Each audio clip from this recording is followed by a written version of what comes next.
how to install the Betway mobile app for Android. You can use any web browser, including Chrome, Internet Explorer, Opera, or even Mozilla Firefox. The website offers the option to decide between Android or iOS app. For example, choose Android version.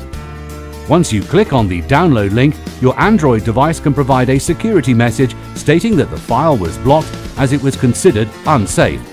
Click on OK button to allow the APK file to install on your Android device. Also, you can open the Settings folder on your phone and click on Security. Thereafter, activate Unknown Sources to allow the APK file to install successfully on your Android device. Give all necessary permissions for the app. Open the app and log in.